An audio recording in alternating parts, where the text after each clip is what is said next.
प्रिय छोरीहरू, तिमीहरू संस्कारी मात्र होइन, साहसी पनि बन।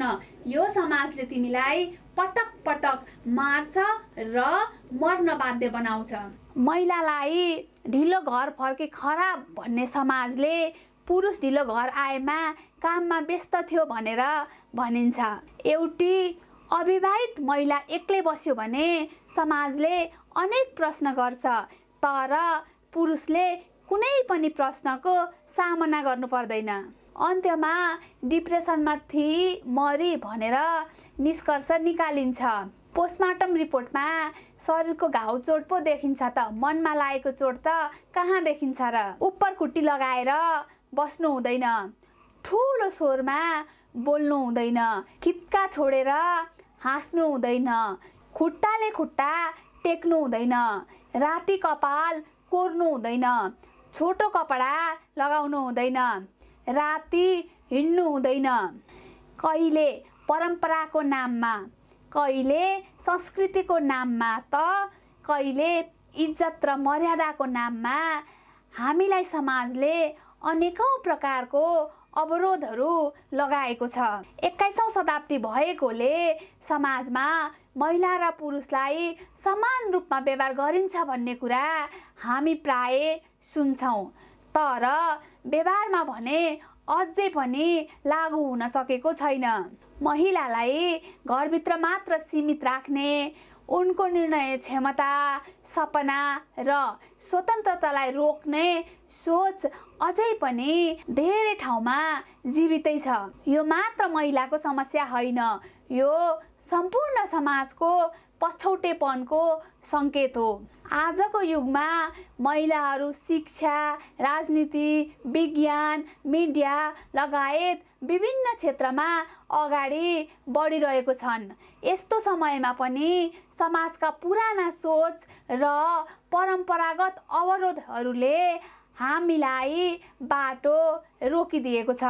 हामी हुर्किने क्रममा सुनेका र भोगेका केही नियमहरू: उप्पर खुट्टी लगाएर बस्नु हुँदैन, ठुलो स्वरमा बोल्नु हुँदैन, खित्का छोडेर हाँस्नु हुँदैन, खुट्टाले खुट्टा टेक्नु हुँदैन, राति कपाल कोर्नु हुँदैन, छोटो कपडा लगाउनु हुँदैन, राति हिँड्नु हुँदैन।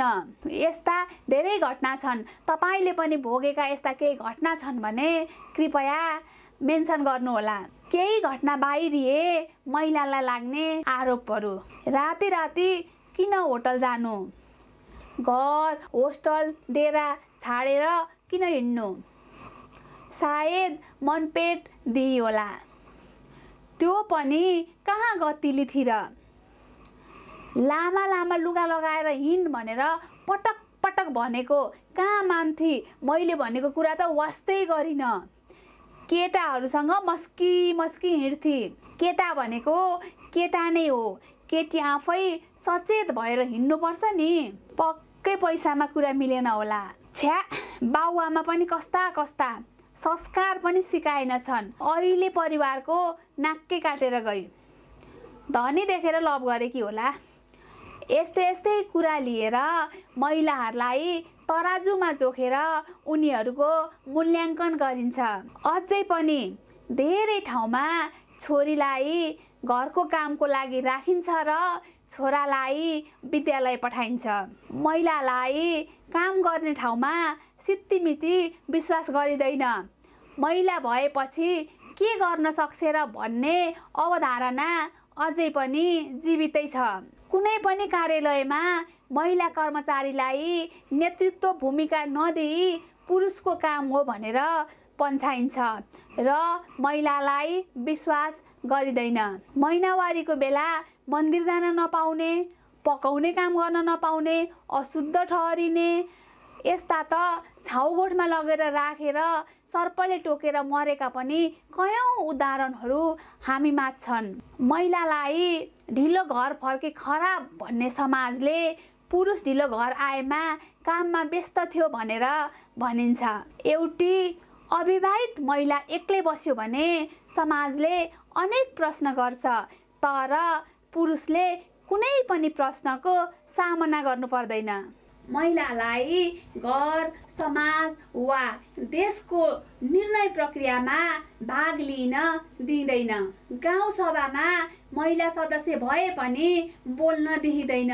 उनीहरूलाई केवल हाजिरीका लागि र 33% सहभागिता गराउनको लागि मात्रै राखिन्छ। महिलाहरूमाथिका यी अवरोधहरू केवल परम्परा होइनन्, यो असमान सोचको नतिजा समेत हुन्। जबसम्म समाजले महिला र पुरुष बराबर छन् भन्ने व्यवहारमा देखाउँदैन, तबसम्म समानता सम्भव हुँदैन। समाजले महिलामाथि लगाउने अवरोध केवल परम्परागत सोच र असमान व्यवहारको परिणाम हो। आज पनि धेरै महिला आफ्नो क्षमताको प्रयोग गर्नबाट रोकिएका छन्। यदि हामीले समानता, न्याय र विकासको कुरा गर्छौं भने महिलाहरूलाई रोक्ने होइन, उनीहरूको साथ र सम्भावना बढाउने वातावरण बनाउनुपर्छ। प्रिय छोरीहरू, तिमीहरू संस्कारी मात्र होइन, साहसी पनि बन। यो समाजले तिमीलाई पटक पटक मार्छ र मर्न बाध्य बनाउँछ। एकजना महिला घरमा बस्ने वातावरण नभएको, माइती पक्षले घर गरी खानुपर्छ भनेर पटक पटक घर पठाएको भनेर गुनासो गरिरहेकी छिन्। अहिले उनले कसैको पनि साथ पाएकी छैनन्।